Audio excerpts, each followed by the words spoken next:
What is up, everybody? I am Ant, your current and longest reigning WWE pay-per-view champion, and I'm joined by my co-host and good friend. Introduce yourself, sir. Christian Morales, co-host of the Uncensored Pro Wrestling Podcast. Here to talk about Monday Night Raw and coming for that pay-per-view championship coming up in the Royal Rumble. Yeah, come for as much as you want, but you'll never be able to get it. Speaking of things, welcome to the first recap of 2023. It's a whole new year. We're Happy both New two Year. happy New Year. We're both two single guys. I'm ready to start the new year happy about it. But we got some changes within the program. We got some fun stuff going on. I'm excited for the new year. And we're going to kick off things with WWE Monday Night Raw live on January 2nd, 2023 in Nashville, Tennessee, Music City. Of course, got to go there to open Raw. And as Monday Night Raw opens, the Bloodline is seen attacking security guards, and the Usos get on the headphones and say, "We won the show." They destroy the Raw announce table, and then Kevin Owens comes out and says, "Tonight is a hostile takeover by the Bloodline. People are going to get hurt, and it is because of you." Remember, Sami is pissed because we talked about this on SmackDown. Kevin Owens nailed the stunner on him, and now Roman's kind of mad. So Kevin says, "All I want to do is punch you in the face." And then Adam Pearce comes out with security guards, and he asks the guards to leave, or he asks, the Bloodline to leave. But so takes out all the security guards. Owens runs into the ring, gets attacked, and then a bunch of wrestlers attack the Bloodline and chase them out of the ring. And then Adam Pearce says, "I'm going to put the Bloodline members all in matches tonight." So the initial hostile takeover by the Bloodline was stopped by Kevin Owens and the Raw brand. What do you think of the Bloodline taking over Raw and now finally getting stood up to by the brand starting off 2023? Not a good look already. You know, stuff like this is always exciting to open up shows like this. You know, I think the Raw locker room coming out, there's a lot of people who hate the Bloodline. So them coming out with Kevin Owens to you know, get in the brawl with the Bloodline was really this is just there's not much to say about this other than, it just continues the story of, Kevin Owens wanting to fight Sami Zayn and exciting way to start the show. I forgot to mention, I also like the way they opened it. So it like sort of like the show opens and begins and then just sort of like breaks right into the Bloodline attacking everybody. So it was cool the way they opened it. Very different and unique, which I like. Um, we then go backstage with the Raw Women's Champion Bianca Belair, and Bianca says Alexa Bliss can blame Bray Wyatt all she wants, but we all know Alexa Bliss does whatever she wants, and I will retain my Women's Championship. So Bianca, is ready for Bliss. Not much to say there. We then go commercial. We come back, and a bunch of the Raw roster is backstage, and they tell Adam Pearce that they want a piece of the Bloodline. And Adam says it's a new year in WWE, and it's time we act like it, and he makes some matches for later on, and we'll talk about those matches when they start. Let's get to our first match of the night: the WWE Raw Women's Championship on the line. The Raw Women's Champion, the EST of WWE, Bianca Belair, defending against Alexa Bliss. And this is a long time coming. I feel like Bliss hasn't had a women's title shot since like Extreme Rules, like what, 2020? I think, yeah, I think the last time she had a championship was like when she cashed in on Rousey. Yeah, so like it's been a while since that's happened, so I'm excited to see Bliss in the title picture. Here are just some quick notes from this match. Bliss drop kicks Bianca Belair to the outside. However, while they're outside, Bianca rams Bliss into the guard railing. Belair accidentally runs into the ring post, and Belair's able to get advantage again and nails a suplex and 3 body slams and her cool springboard moonsault. Bliss slams Bianca's head onto the ring post, sending Bianca to the outside. And then a fan with a Bray Wyatt mask is at ringside and, just in the crowd. And that sort of distracts Alexa Bliss as she stares at the man. And then she's staring at the guy, and we see the Bray Wyatt logo go on the Titantron. Bliss freaks out. She attacks the referee, and then Bianca. Bliss tosses Bianca Belair into the ring post many times outside and into the steps. And then Bliss DTs Bianca Belair onto the ring steps. And Bianca gets the win by disqualification. Afterwards, Bianca starts to bleed from her mouth. Bliss then lands a second DDT onto the ring steps and leaves. And then Montez Ford comes outside to help Bianca backstage. So this match was just insane in the sense of like, like it was a decent match, but I didn't expect any of this to happen. Were you a fan of this idea of Bliss sort of getting these powers and just going crazy and attacking Bianca? Or do you think that, again, I think you might mention you missed the goddess version of Alexa Bliss. What do you think? And what do you think of the match? And Bianca Belair, I mean, man, to bleed and like, she's a hell of a good, like, baby face in terms of, taking it. But what'd you think?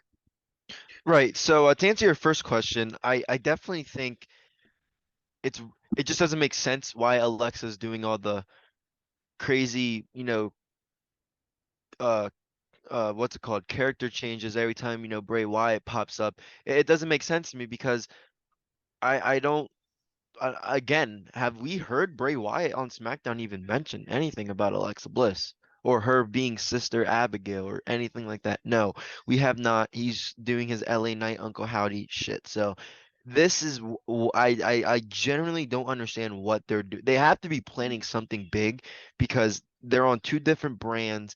So I'm not a fan of that. Like I did mention previously, I do miss the goddess Alexa Bliss when she was a heel. She was very, very over with the crowd. Her mic skills were fucking great.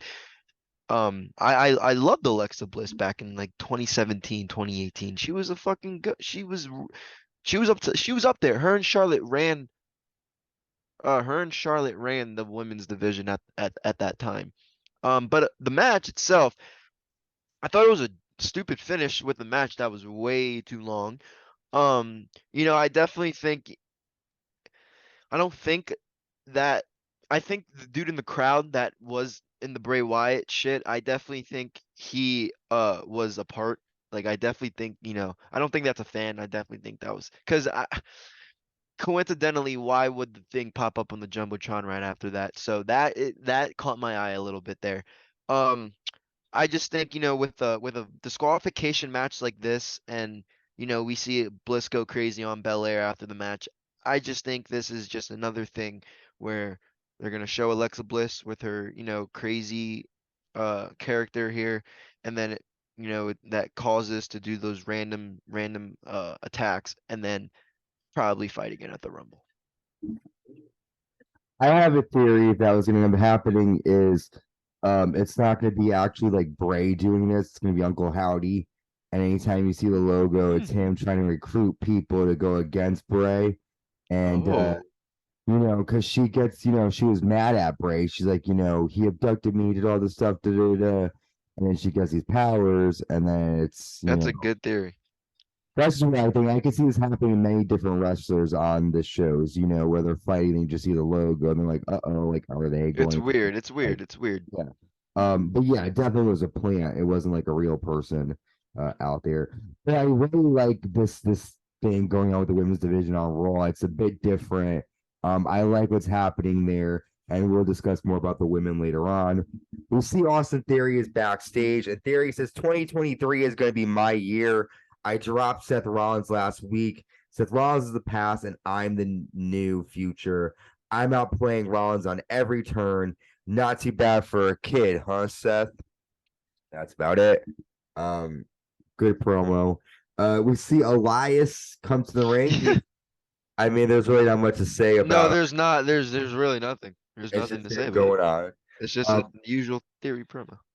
Yeah, Elias is back. It was in the ring. He's about to sing something, but is interrupted by Solo Sikoa, and we have our Music City street fight, which was very entertaining, I must admit. Solo sends Elias into the apron. Elias hits Solo with a cowbell, and Elias goes to smash the guitar, but Solo moves before getting hit with it. Elias sends Solo into a drum kit and nails Solo with a cylinder set. Solo sends Elias into the speakers and hits Elias with a microphone on the stage. Solo nails a Samoan drop and gets a 2 count.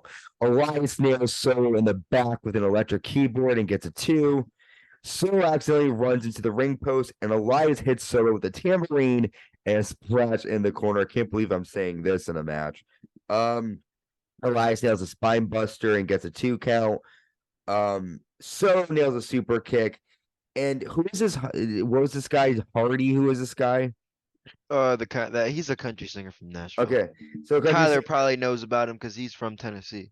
So this like country guy, he hits Solo with the guitar. Elias jumps off the top, but is met with a Samoan spike by Solo, and Solo gets a 3 count win. A very fun, entertaining match. Listen, both these two men are, Elias has been in WWE for a couple of years, but he still hasn't really done much in terms of like his potential. Solo is still up and coming, so it's great that these two guys are being featured and having such great of a match. My question for you is, obviously, Solo is going places. He's the best.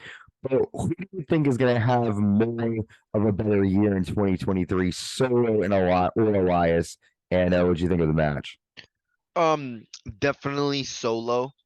We, like I mentioned previously on SmackDown, we are seeing him being booked more as a singles competitor, more than, I know Jimmy and Jay Uso, and I know like Roman doesn't show up, and I know I know these other members of the Bloodline really don't get singles titles, or not singles matches in general, even though they can put the Usos can put some really good singles matches, both of them, especially Jay, but both of them.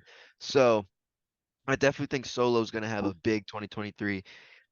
He's just so freaking dominant. He's picking up wins after wins after wins. So I'm just excited to see an opponent to give him some competition. But about the match itself, it was good. You know what I mean? It was a street fight. I don't think the crowd was too much involved in it. I just think, we just see Solo becoming dominant.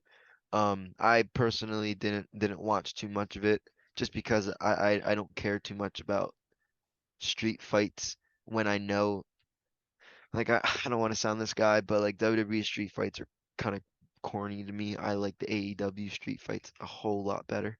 So this street fight was just not it for me. But just another match for Solo to continue to be dominant as a singles competitor.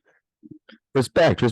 Yeah, I don't really like them either. I will say this one wasn't that bad. I normally don't like the street fights either, but this one wasn't too bad. But I understand because, like, listen, I usually fast forward all the gimmicky street fight ones. We're going about our next match, and we'll cover that, and then we'll take our first break. We have a 6-man tag match. Sami Zayn and the Undisputed Tag Champions, the Usos, taking on Kevin Owens and the Street Profits. And things aren't looking too good for the Street Profits and Kevin Owens because Montez Ford is so out of his game because of the attack on his wife earlier on in the night. So everyone fights to start, and Dawkins nails Enziguri. Kevin attacks Jay Uso and hits a senton. Ford stands on the apron, doesn't tag him when Kevin goes for a tag, and then that leaves the Bloodline to attack Dawkins and Owens as Montez Ford just stands on the apron. Eventually, Kevin Owens slaps Ford's chest to tag him in. Ford comes alive and nails a flying cross body to Jimmy Uso and Sami. Ford nails a frog splash to Sami, but Jay breaks it up. Solo comes out and Kevin Owens attacks Solo, leading Sami to nail a haluva kick to Montez Ford, and the Bloodline get the victory. Afterwards, the Bloodline attack the Street Profits and Kevin Owens until Drew McIntyre and Sheamus come out and take out the Bloodline. So Sami Zayn getting some kind of I don't want to say retribution, but I guess a little retribution for Roman Reigns. He gets the pinfall victory over Montez Ford. What do you think about Montez Ford being so out of his game? That's not really normally like him. I get it's his wife and all that stuff, but I was like, are we seeing a heel turn down the line? What'd you think of this match? Because that's the only sort of thing that was really, truly, thought provoking about that match. I kind of thought the match, yeah. You know, I don't know because like I mentioned previously, I don't see the Street Profits doing anything in WWE without them being the Street Profits. So it's kind of hard for me to imagine, Ford turning on Dawkins and them becoming singles competitors because I guarantee you they get buried under the fucking ground. Um, I know there's rumors going around that Ford's getting a title opportunity this year, and I don't think that's gonna happen. But he wasn't Well, he has that reality show coming out, and you know how WWE is. right. That is true. But look at the Miz. He doesn't have shit. True, But but he was WWE champion. He was Intercontinental champion, U.S. champion, tag champion. But I see what you're saying. Money in the Bank, I understand. But um, excuse me. You know, this is kind of weird to me. To see Ford out of his game like that. Like you mentioned, I understand that's his wife, but I wonder if this is a real injury. Like I wonder if this is like real, like something. What if something really happened? WWE hasn't announced anything yet. But I don't know. So that did kind of throw me off. But when he did get in, he had a little bit of offense going in. I definitely I'm happy to see Drew McIntyre, back. He came back. Um, I I wonder if we're gonna see the Usos versus Sheamus and McIntyre. Maybe That's happening on SmackDown. is it? Yeah, that's happening tonight on SmackDown. We're taping this on Friday. Okay. So tonight on SmackDown, it's happening. Okay, It's never mind happening. then. See, you're a Never mind mind then. reader lately, Christian. You've been calling the matches before they happen. We have time to talk about this match really quick. I thought we were going to go over, but we didn't. Chad Gable comes out with Otis to take on Dexter Lumis, and Gable applies an armbar. Lumis nails Gable with right hands and nails a bulldog, and Lumis rolls up to Chad Gable and gets a 3 count. It really wasn't a long match, nothing to this. What do you think of Dexter Lumis? I still am very bored of him. What do you think?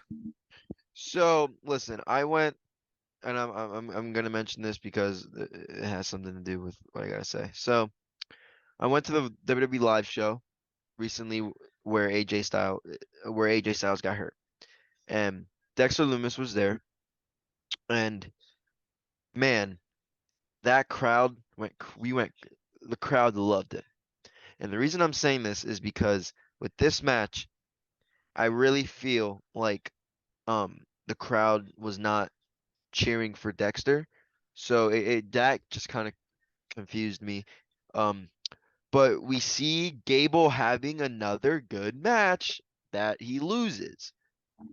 He did the same, and at the live event, he put on a good match where he lost. Like, my point is here, Chad Gable needs to start winning matches. He puts on very good matches when he works with guys that either are better than him or are not, whatever the case is. To me, it really looks like Chad Gable carries the match. So I hope he gets some wins, but the crowd was really dead, which was really weird to me. But that's all I gotta say about it because I don't really think anyone was interested in the match. But Yeah. I kind of was just because, like I said, I went to the live show. They did this match at the live show, and they did it really well. So I don't know. I was just surprised that they didn't do it better on TV.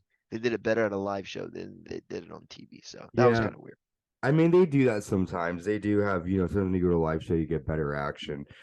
Speaking of action, we'll take our first break after this. We see Damage Control walking backstage, and if you look quick, you see Adam Pearce talking to MVP, Shelton Benjamin, and Cedric Alexander. So is the Hurt Business going to reform to try to stop the bloodline? I don't know. We're going to take a quick break and we come back. Shout out Cody Rhodes for the video too. That was cool. Oh, what? You didn't see the Cody Rhodes video? I didn't really care to watch it. What was it? Just him saying he's coming back at the Rumble? It was just like bunch of bullshit, but I just thought it was corny because like they could have just kept him for a surprise at the Rumble. But shout out Cody Rhodes. I can't wait for him to come So he back. said he's going to be in the Rumble match. No, but He just said he's I gonna be at the Royal Rumble. he just said he'll be back. Oh, he's gonna be back. Okay, well, that's not really a surprise, man. I mean, he didn't say when he's gonna come back. No, but it was just cool to see Cody Rhodes. I'm a Cody Rhodes guy.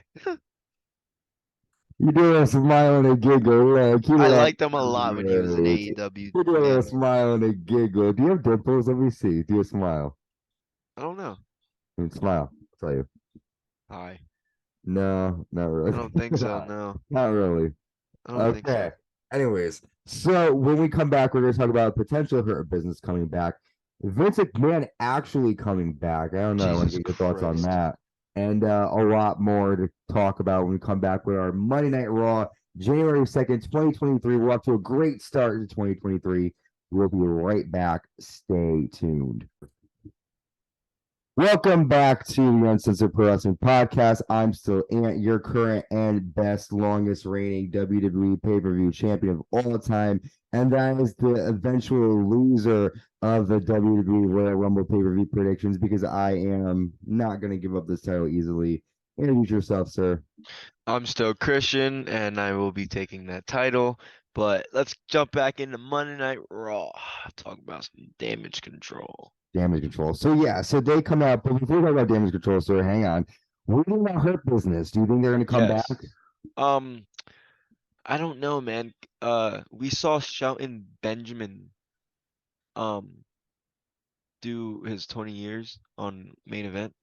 So maybe that was his farewell from main event. Maybe they will bring him up on TV time. I think he's super underrated.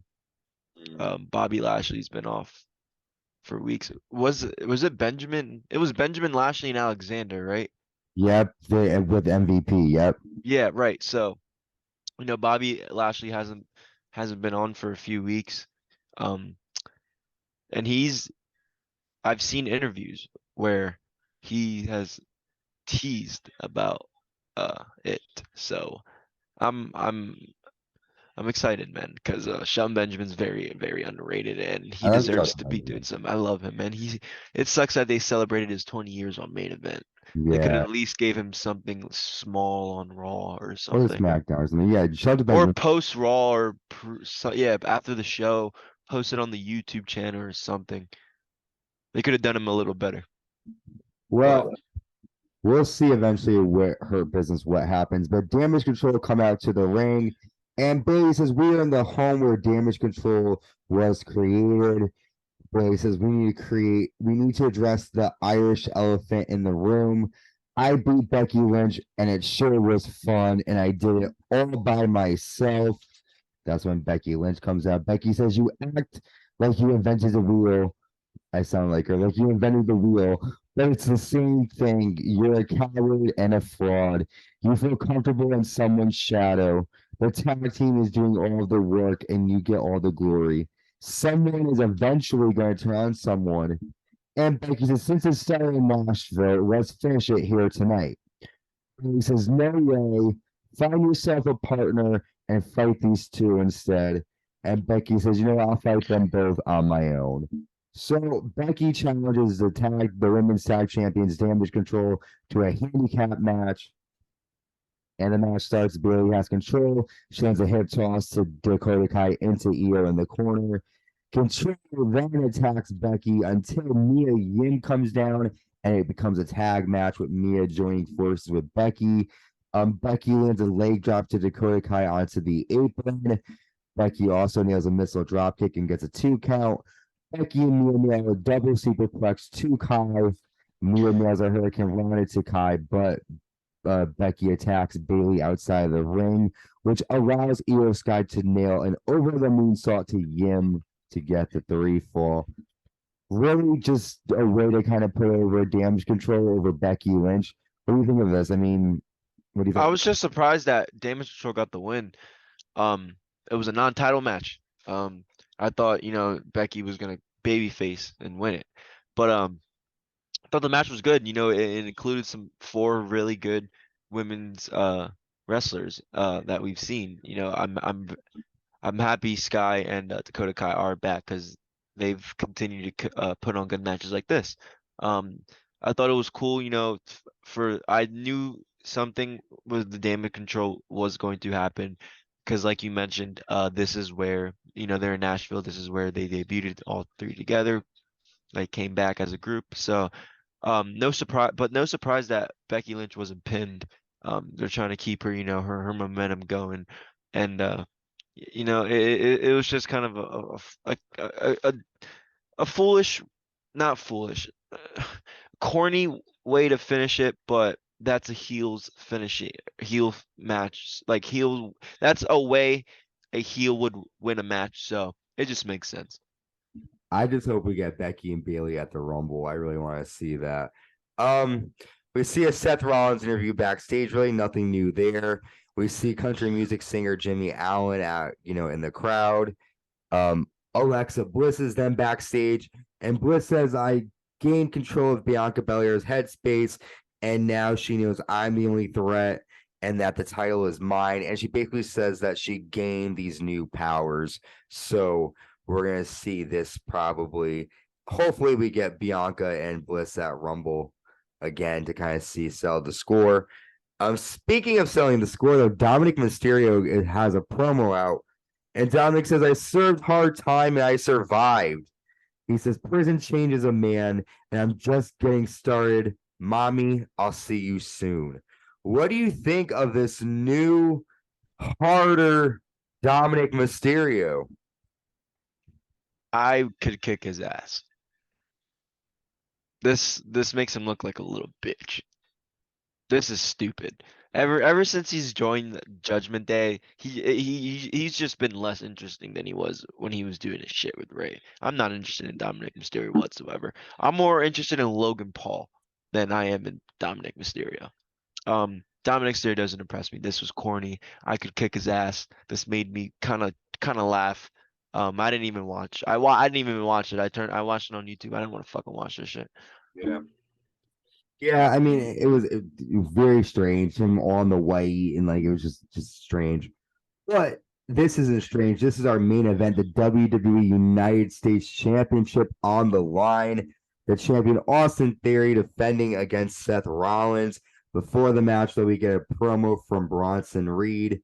Good to see that he's back in WWE, I guess. But the match starts, and Rollins lands a sling blade, and he sends Theory to the outside. Rollins then nails a knee to the back of the neck of Theory while Theory is up against the railing outside of the ring. Theory tosses Seth Rollins hard into the ring post, and then Theory nails a backbreaker, and Theory tosses Rollins over the announce table and puts the title in Rollins' face. Rollins tries to lift Theory, but he buckles, and Rollins looks to have hurt his knee. Rollins hits a superplex, and as he goes for another superplex, Theory lands a second neck breaker over his knee. Both men punch one another and both fall down. Rollins nails an enziguri. Theory goes to leave with the United States title, but Seth lands a super kick and a frog splash, and he gets a 2 count. Bailey sends Rollins into the referee. Rollins' knee buckles again, but he's able to hit a pedigree, and he gets a 2 count. Theory then goes for a low blow, a chop block, and A-Town down, and Austin Theory is still United States champion. I have a feeling that wasn't supposed to be the ending. I think that because Rollins got hurt, they had to end it quickly. But still, even though Rollins he got hurt early on, he still fought a hell of a match. I mean, Seth Rollins, it just makes me sad that he got hurt because Seth Rollins is my favorite wrestler right now. But these two had a killer match. Great main event to start off 2023 for WWE. What do you think? Absolutely. Can you hear me? Okay. Absolutely. This was a fucking awesome match. We've kind of seen this match. I've seen this match front row. When they had this match on November 7th, when Theory cashed in, it was fucking amazing. I saw this match at the live event. They keep doing this match on TV. So this is one match where I'm not sick of watching all the time because it's actually good every single time they have it. So they have really good chemistry together. Man, I hope Rollins' injury isn't too serious, man. We can't afford him to miss WrestleMania. Yeah. anything like that. Hell no, Is he absolutely. gonna miss Rumble? Oh my God, no. I hope not, man. I hope not, man. But like you said, this was a great main event to end 2023. The only thing I'm concerned about right now is because he was fighting. He kept going and he was trying to sell it, but I I I can kind of know when. So I don't like know when it's like you're really bothered. So like for example, AJ Styles, like I knew as soon as he landed, I knew his ankle was fucked just by the way he landed. So I hope Seth Rollins is my main thing about this match was I hope Seth Rollins' injury isn't too serious where he doesn't have to miss WrestleMania season, which includes the Rumble, anything like that. Um, what do you think about Austin Theory now? Do you think he proved his point that he's no longer a kid? I mean, I like he was, I don't know. Um, I feel like, they're gonna have to do a little more with him. Okay, okay. I don't know. I mean, did he beat Bobby Lashley at one point, or did Bobby Yeah. Lashley beat? So Bobby the I Lashley beat him, but I think he beat Lashley and I think he beat both Lashley and Rollins, I think. okay, well, I mean, his promos are good, no doubt. I just don't know if I'm a fan of his wrestling. Okay. I gotta watch him. I gotta see what he does this year. Austin Theory, the year of Theory. So, but because we're going to talk about something else after we wrap up Raw. What was your moment of the night, quick for? And I'm going to ask you another question. Uh, for this episode of Raw, right? What do you want to see happen next week? So, give me your moment of the night, and what do you want to see happen this Monday on Raw? Um, my moment of the night was probably,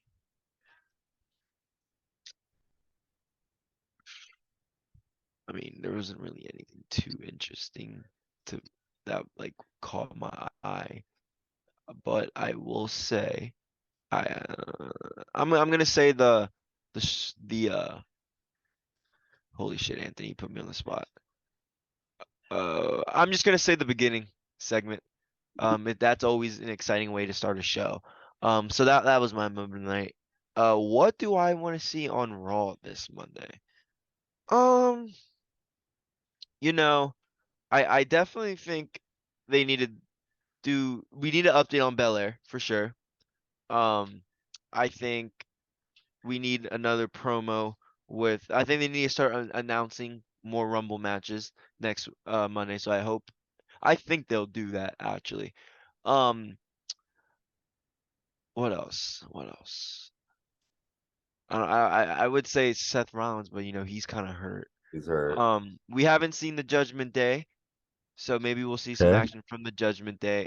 My only hope is because the only reason I don't really know what to say about that is because I kind of feel like we've been getting the same shit by the same people every single week. I've heard, not to cut you off, but I mean, if they are, Jim Day is going to come back. I mean, there've been rumors that Edge is supposed to fight Finn Balor at the Rumble in a Hell in a Cell match. So if the Judgment Day comes back, then Edge is going to have to come back if that's the case. So, Okay, oh, go well, ahead. no, all I gotta say is I'm just hoping for next Monday we start announcing matches for the Rumble, at least one or two more, and next Monday is where we really like WWE really needs to start the road to Take off. Rumble. Okay. Take off. What about Hall of Fame? They need to announce at least one member of the Hall of Fame soon. I get excited for that crap. I am excited. I I don't know who I want to say. Man, call me crazy. I think Cena might make the Hall of Fame this year. He could. I mean, he's been there, for a while. Um, okay, so I think we're gonna Cena switch makes the Hall of gears Fame. quick. Vince McMahon, was all over the news yesterday. The Wall Street Journal came out and said that he wanted to come back. He is back. Yep, he wanted to come back. And then today they announced that he is back. So my understanding, and I could be wrong, is that he's the CEO, but he's not in charge of storylines or creative or any of that stuff. So Triple H and them are still going to be in charge of all that. Um, a lot of people are thinking that he's looking to sell it, um, which is a scary thought because, who knows what's going to happen with anything. When you sell your company, it becomes whoever your sellers, the buyer, whatever the buyer wants to do with it, it's going to become whatever they want to do with it. What do you think of this? I mean, Vince McMahon started this company. Why would he want to destroy something? I mean, we don't know this is what he's actually going to do, but why would he want to destroy something that he created just because he got kicked out? You did what you did, you know? This is a kind of, yeah, I agree. So from what I understand that he's working with sales. I did hear something about him, Stephanie, and Hunter, like Triple H, all agreeing on the same terms about, the creative stuff. So hopefully that is the case. Um, we talk about Stephanie McMahon, we talk about Triple H, we talk about Vince McMahon. I don't think we talk enough about one person that is really important in all this, and that's Nick Khan. Because Nick Khan's a CEO, a co-CEO of WWE, correct? Yeah, on the board of directors, there's a lot of people. I'm pretty sure it's like Stephanie and then Nick Khan. If Vince is back, then is it all three of them? I think the top three, because Triple H is just the chief officer of like chief content officer, like the CCO. But like it goes like Vince, Stephanie, and then Nick Khan.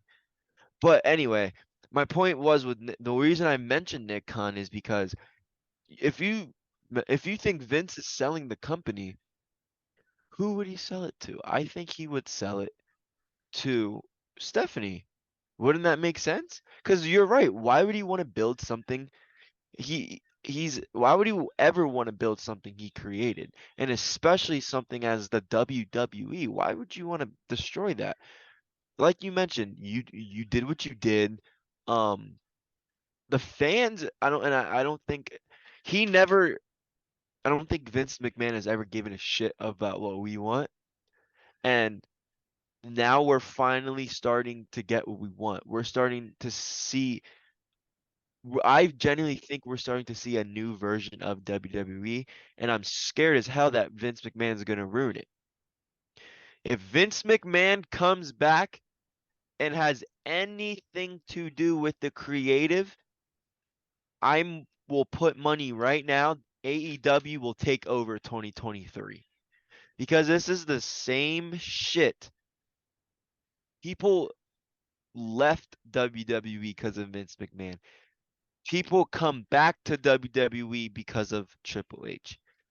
If Vince McMahon, Steph, and Triple H and Nick Khan cannot all four of them get on the same page, the company will take a shit. All their stars will go to AEW. That little not all of them, but those a few. I think, cool. If that happens, I don't think guys like MJF would want to come to WWE when they're. A lot of these AEW guys' contract comes up this year. FTRs are coming up this month. So if Vince McMahon comes back and has anything to do with the creative, those guys aren't going to go back. And I know Triple H wants all those guys to come back. But so that's a big concern there because not many of the superstars are happy with Vince McMahon's creative. That's reason that's why Sasha's not there. That's the reason why Naomi's not there. So I just my got something from um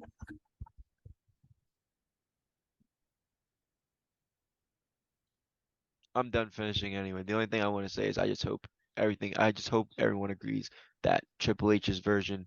I just hope everyone agrees that Triple H runs the show. he does, and you're right, because we just got something that says that there was a WWE Zoom meeting, and basically it was business as usual. Talent was informed that Vince is back with WWE. However, Stephanie and Nick are still co-CEO, and Triple H is still head of creative. In fact, it was stressed that the date is today will have 0 changes at this time. Well, that's good news. Let's just hope it stays that way. Yeah. Um. Oh. I. Tony Khan made a comment and he goes, "Everyone at work is being so nice to me these past 24 hours. I wonder why.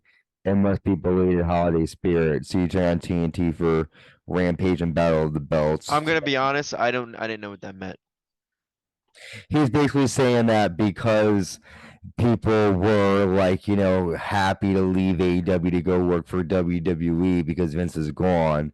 Now that he's back, Oh. they're all being nice to him because they're like, oh, now I have nowhere to go. I'm kind of stuck here, is what he's saying, pretty much. It's just like, buddy, why don't you fucking be a fucking boss and run it professionally? No, yeah, Tony Khan's a little. I'm not a huge fan of Tony Khan, I will admit. Okay, so we got that going on. We know that Mercedes Monet, Jesus Lord. Sasha Banks is in Did you hear that crowd pop? no, I didn't watch it. I just saw her, with it. Were they loud for it or no? I could have heard myself breathing. Oh, I'll have to listen to it. I probably could have heard the wrestler. I probably could have heard her breathe in the match. I'll have to see it. She said, I'm sorry to cut you off. No, go She ahead. did a promo. She came out, the crowd was dead silent. She did a promo, and the only noise that the crowd made, she called Kyrie saying, "I'm coming for you, bitch," and the crowd was like, and then I think one person went, "Woo!" Like it was embarrassing. I'll have to see it. I'll have to listen to it. I'll have to watch. It's very embarrassing on So a television. lot's happening. We're excited for this week's of the Raw. This week's of the SmackDown is going to be. I'm just talking really fast. This week's episode of SmackDown is going to be really good. I'm excited for that. A lot of changes happening. It's 2023, and I thought we were off to a good start. I hope God please keep it going. Christian, thank you for joining me again as usual. I am your current WWE and the best, longest reigning WWE pay-per-view champion of all time. Heroes always get remembered, but legends never die. Always remember that. Yes, sir. Thank you for having me. Um, I I believe I'll see you again when we do Dynamite or Raw. We have Or... Dynamite coming up. You're going to be killing that with Dynamite. We have a huge episode of Dynamite. Samoa Joe and Darby Allin, Chris Jericho, and Ricky Starks. Hell yeah, that was Big night. Good Dynamite. And then we have SmackDown, which we'll be recording soon. We got Book and Skull sessions. We also have a lot of other stuff too, Christian. We have the best pay-per-view countdown, WrestleMania 24. We got to record that soon. A lot's happening, a lot coming your way. Stay tuned. Be safe. Happy 2023, and what a great start to Raw. Bye, everybody.